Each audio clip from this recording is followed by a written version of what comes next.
Guys, dito tayo ngayon sa puhunan. Mag-Bible study tayo guys. Guys, oh, tingnan mo guys, oh. Mga minamahal, oh, ayan, oh. Sa Bible study tayo ngayon. So, umpisa natin yung Bible study ngayon. Brother Maning. Walang flash yan? Ha? Walang flash yan? Minus. Meron ba dito? Wala nakalagay eh. Walang nakalagay yan. Ay, meron. Wala nakalagay na. Wala po tayong ilaw, wala po tayong flash. Dito sa cellphone na ito, pero may flash po ang Lord. Okay? Dito po tayo sa bahay ng isang kapatid. Ayan po yung ating mga kapatid dito. Ayan po yung may-ari ng bahay, mga minamahal. Ayan po. So, yan.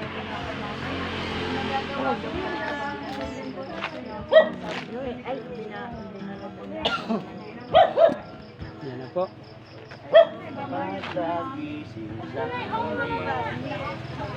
Umpisa na po yung ating Bible study dito sa Barangay Kugunan. Yeah. Ayun sa Dagat-dagat kanina, kahaba-haba na ako sinalawan mo. Kaya uuwi na kayo mamaya, gabi na tayo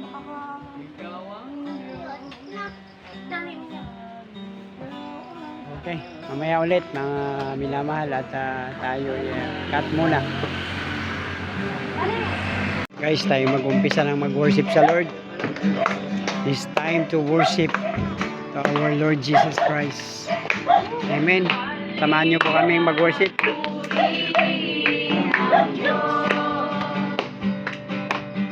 Pagpapala niya sa atin lubos-lubos, makapangyarihan siya sa atin ay nagmamahal. Halina, siya ay pasalamatan. Halina, purihin ang Diyos. Pagpapala niya sa atin lubos-lubos, makapangyarihan siya sa atin ay nagmamahal. Halina, siya ay pasalamatan. Dakilang Diyos at Panginoon, maghari ka sa lahat ng panahon. Ang ngalan mo ay luluwalhati, ikaw lamang ang sasambahin. Halina't purihin ang Diyos. Pagpapala niya sa atin lubos-lubos, makapangyarihan siya sa atin ay nagmamahal. Halina, siya ay pasalamatan. Dakilang Diyos at Panginoon, maghari ka sa lahat ng panahon. Ang ngalan mo ay luluwalhati, ikaw lamang ang sasambahin. Halina't purihin ang Diyos. Ang pagpapala niya sa atin lubos-lubos, makapangyarihan siya sa atin ay nagmamahal. Halina, siya ay pasalamatan.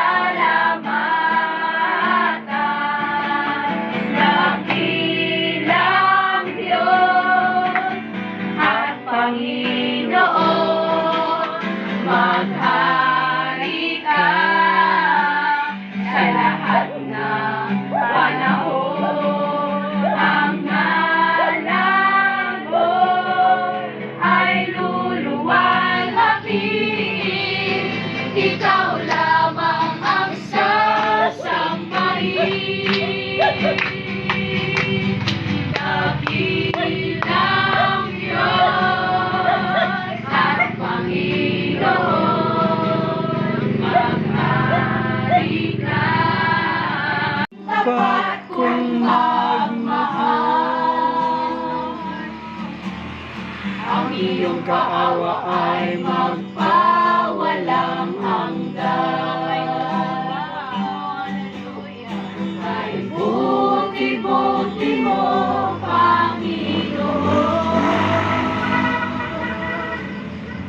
sa lahat ng oras,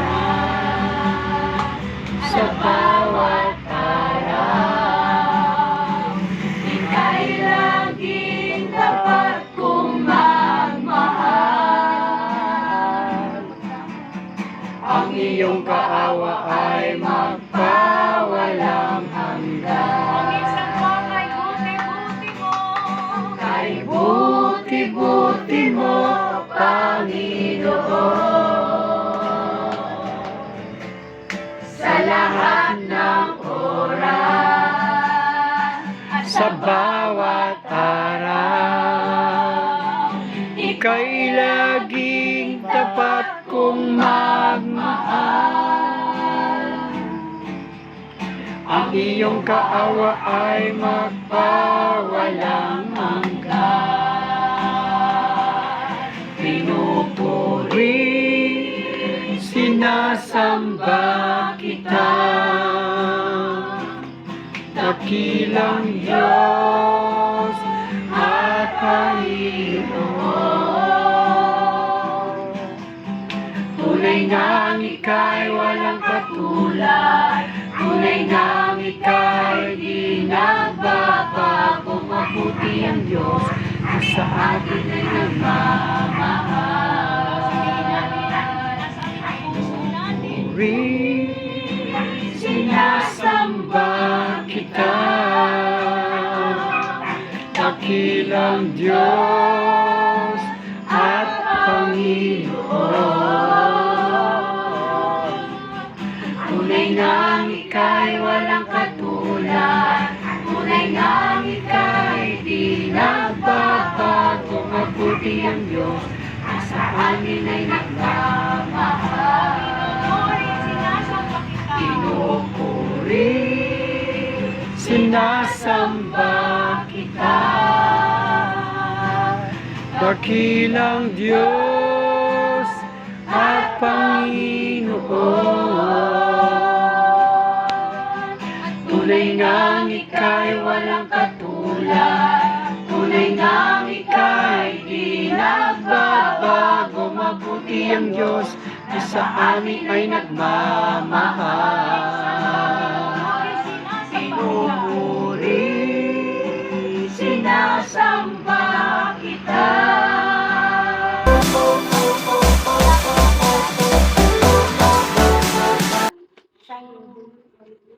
Isang mag-iisda na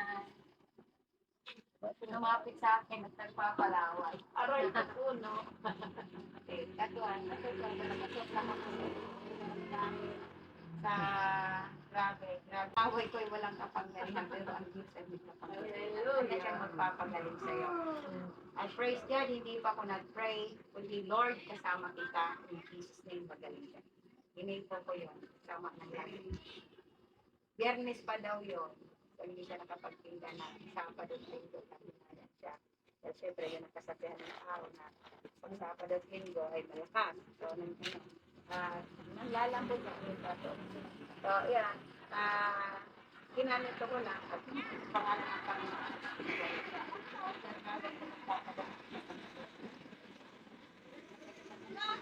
Hindi tutok ang sabi, may mainit daw. Praise God. Magaling na nga pala talaga ako. Hallelujah. Wala pang ano. Yung gusto ako sa Panginoon kasi wala pang basta ano pa, science pa. Tagalin natin. At okay, maganda ako doon.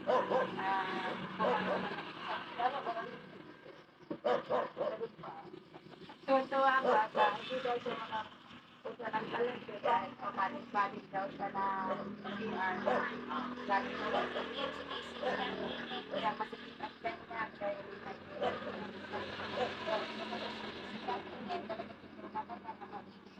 at kanya plan, nagsisintay ng pagbukas ng butika po. At bibili po ng gamot. Pero hindi kailangan niya ng gamot. Amen. Purihin ang Diyos at ganun uli. In Jesus' name, magaling ka na sa tiyan din uli. Magaling na nga agad! Oh, grabe! Yung tuwa ko dahil yung sakit ng tiyan niya, wala agad. Ang bilis. Hindi po pumili ng gamot at nalibang na sa pagkakasal ko, no? Sakit ba wala. Praise God. Kaya ako'y nag-post sa tuwa ko kanina. Sabi ko, praise God, nagpagaling talaga Diyos sa dalawang tao. So, yun po ang talagang namamangha ako sa Lord sa buhay ko. Dahil hindi ko kailangan yung napakarami ng prayer ko po talaga. Ginagaya ko po yung sinabi na Pedro na sa pangalan ng Kristo. Pero kayo ba kailangan? Lagi ko po na-exercise ko po yung at siya po nangyari. Purihin ang Diyos sa talagang, ito nga po yung talagang, sabi nga ng lito ng Diyos, na ipapamunghay na natin ang mga nangyari ng araw at sa anong taon natin ng mga apostol ang Panginoon Kristo. So, tayo din, pagamat hindi natin nakikita ang Diyos, nararanasan natin, nararamdaman natin, kaya higit pa, sabi ng Panginoon Kristo, ang magagawa natin. Amen! So, sabi ng pinakamataas sa pagpuri, sa Puno ka na nagbibigay ng kaalaman tungkol sa mabuti at masama. Huwag mong kakainin buong ano yan sapagkat sa araw na yan, nakainin mo yun ay mamamatay ka. Ang dami-daming prutas na pwede niyang kainin. Pero yung sinabi ng Diyos, yung pa ang pag-i-interesan niya na kainin. Na siguro nakita sa tanas pakita natin dito. Alam kasi ni Satanas yung kahinaan ng tao at doon siya papasok. Kaya papasok ang kasalanan. Sin, enter. Pumasok ang kasalanan. Sa paano para pumasok ang kasalanan? Si Satanas ay nag-fulfill ng Bible. Alam niyo yung Bible. Nag-fulfill siya. God's word. Nag-fulfill talaga siya. Siguro alam niya, sabi niya, kung alin talaga yung bawal yung talagang gusto ng yung doon tumitira, doon talaga maatake si Satanas, yung alin nating mga bawal at maghuhulog sa atin sa kasalanan. Talaga naman yung bawal, yung talagang doon ka titiranin o atake ni Satanas para ihulog ka sa kasalanan. So, si Satanas ay gagamit ng kasinungalingan, Satan's lie. Okay? So, makikita natin dito sa anong kasinungalingan ang sinabi niya. At sinabi niya na tinanungin niya si Eva si Adan, di ba? Dito sa chapter 3, sinabi niya kay Eva, sa verse 1 muna, ang sa pinakatuso sa lahat ng hayop ng Diyos, ang pinangyari. Ano tinanong yung sinabi ng Diyos, ibig sabihin ng tuso, alam niyo ba ang tuso? Hindi magandang pakinggan. Hindi naman sinabi pinakamatalino, pinakatuso. Kaya alam natin ang ibig sabihin. Hindi man natin may paliwanag ng kung ano ibig sabihin, pero pangit ang ibig sabihin ng tuso. Pwede ka pagkatuso, talaga, kaya kang pagdalaman, kaya kang isahan, kaya kang, basta tuso. Yan, yung pinakatuso. Yan, mapanlamang. Yan, mapanlamang, mga taong mapanlamang. Gusto niya. Bakit mo napanlamang ayaw niya ikaw ay maging masaya? Sa kanyang bakahan. Mga bagay na nasa iyo na, dahil sa katusuhan niya, aagawin niya yung iyo. Yan ang puso, di ba? Ayaw niya na ikaw maging masaya, ayaw niya mapakinabangan mo. Yung blessing ayaw mong mapangalabangan yung blessing na binigay ng sa'yo. Bumalik ka sa Bible. Ang Bible magtuturo sa'yo. Ang Bible na magtutuwid sa'yo. Tama mo ba? At ito talaga ang tanging batayan natin. Ito yung malinaw na panghahawakan natin. Wala akong iba. At papasok dito yung kasinungalingan sa Satanas. At ang sabi niya rito, ay, ganito po yan.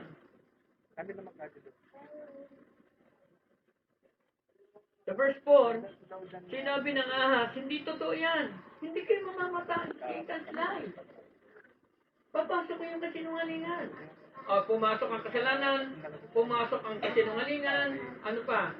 At, kita niyo, gumamit ng God's word. Kasi, talaga mga gagamit yan eh, para mapaniwala ka.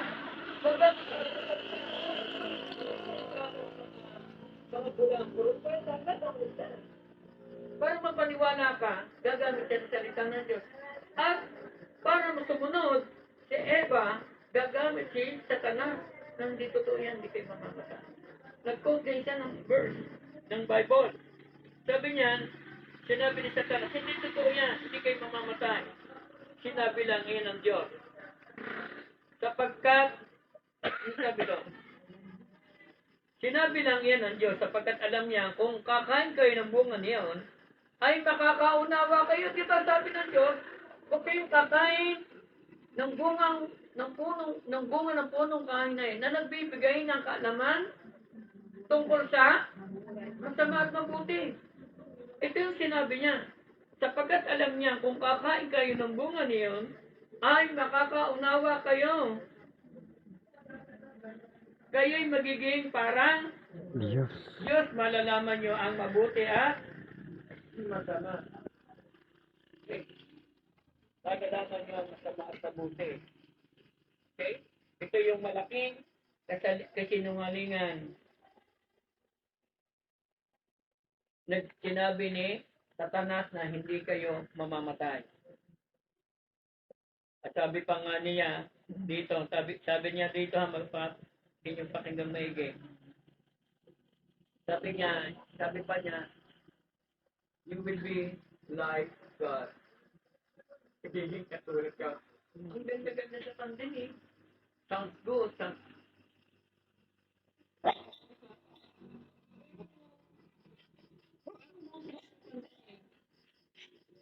Pero makikita natin kapag hindi tayo naging aware na lahat ng pinapakinggan natin. Alam mo, hanga akong isang dati, hanga ako doon sa hanga sa technology.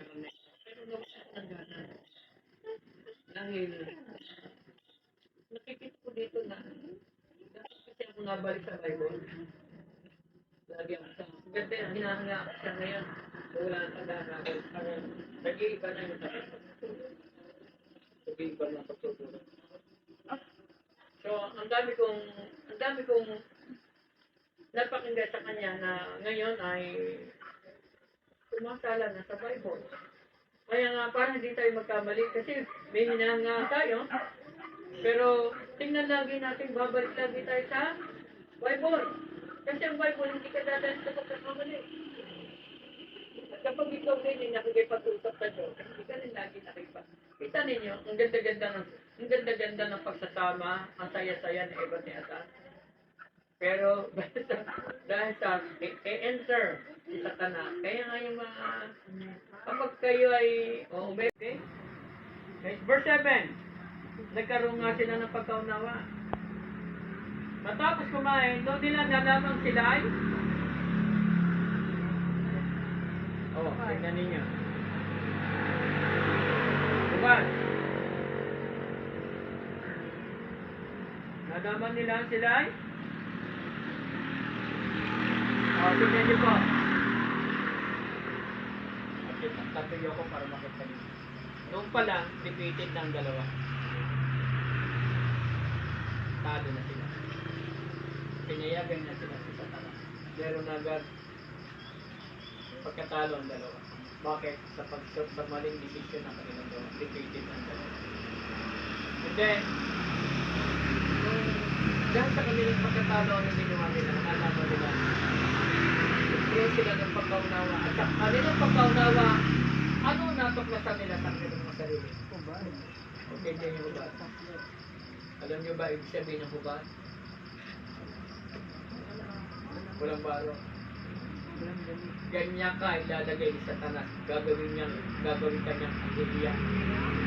Di ba makita mo ba ka? Ilalagay ka. Sabi niya, nadinig po namin ang inyong yabag. Yabag. At sabi, bakit kayo natakot po kung isipin mo pumasok ng takot. Eh samantalang nabubuhay sila ng mapayapa. Nabubuhay sila ng masagana. Nabubuhay sila ng walang alalahanin. Nabubuhay sila ng wala silang takot sa dinadala. Pero papasok ang takot dahil sa kasalanan. Ang kasalanan, tingnan nyo ha, kapag isang talang sa ating kasalanan, ginagawa, iyan mga tingin ng galit mo. Nagtatapo yan, umiiwas. Yan ang mga tao. Tama ba? Nagtatago yan. So, ganun na nangyari kaya pati anak. Okay? So, pumasok ang takot. Sila'y nagtago. Nalaman nila. Sabi dito, tingnan niyo po ha. Nasaan lang po yan? So, kaya, sabi doon, kaya kumuha sila ng mga dahon ng ikot at pinagtahin nila mga itong kinuha namin sa katawan. Nang David hapunan narinig nila, sipin ninyo, nagtago sila, nagtagay sila naman. Sipin nyo ka, sarap mabuhay na wala kang, di ba ang sarap-sarap mabuhay na wala kang kasalanan? Yung malaya kang nakakagalaw, malaya kang nakakakilos. Pero malayang malaya ka. Pero, mawawala ang kalayaan yun dahil sa iyong pagsunod. At sila mismo nakita nila ang kanilang sarili. Inilagay ni Satanas sa kahihiyan ang kanilang sarili.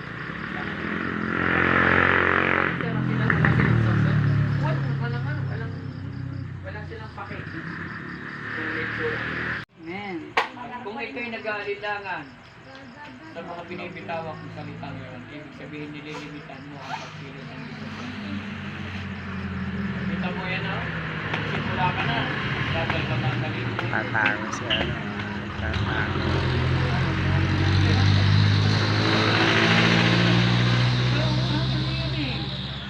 Kaya nga, kasi tayo mahilig.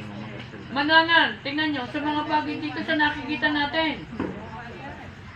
Makinig kay Maggie, mahilig tayo sa mga bagay na pinagtitiwalaan natin sa mga bagay na nakikita natin.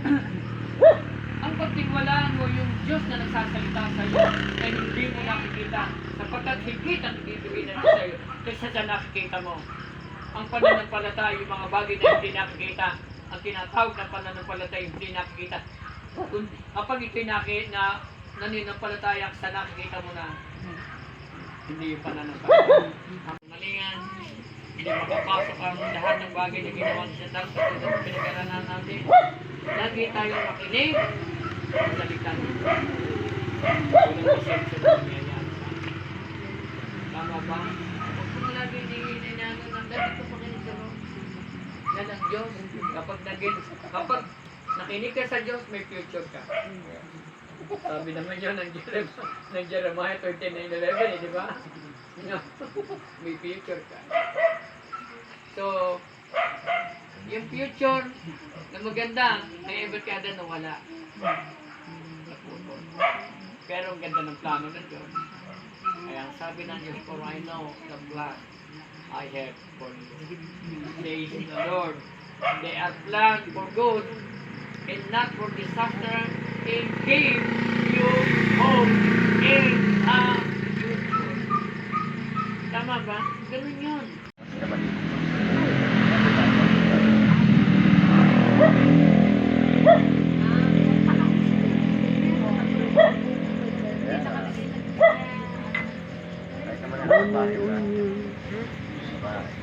Para mag-aaga lang.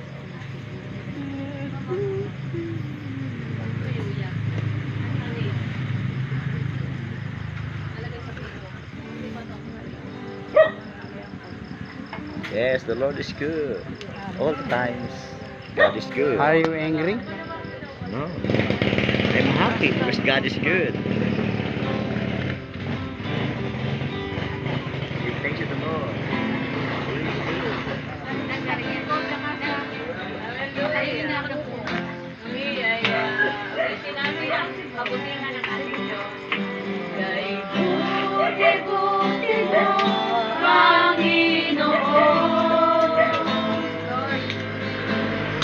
Sa lahat ng oras, sa bawat araw, ika'y laging tapat kong magmahal.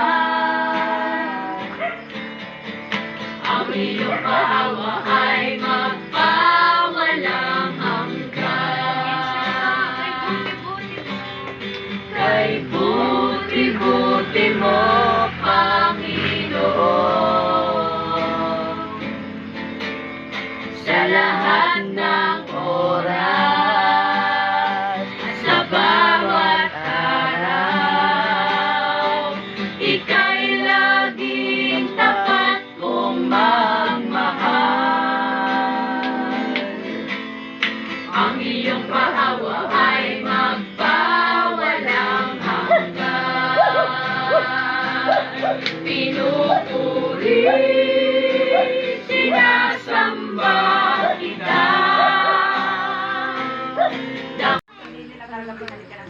Guys, tapos na po yung ating Bible study guys. Katatapos lang guys. Praise God. So, napakabuti po ng Diyos. Nasa katawan tao din siya. Talagang tuso po si Satan, pero mas matalino ang Lord kay Satanas. Amen. Tularan natin siya. Yes. Maraming salamat po. At kung nagustuhan nyo po yung ating video ay paki-subscribe na lang po mga minamahal kamananampalataya sa Panginoon. Amen. God bless you po. And pinagpala po tayong lahat ng ating Panginoong Hesus Kristo. Amen.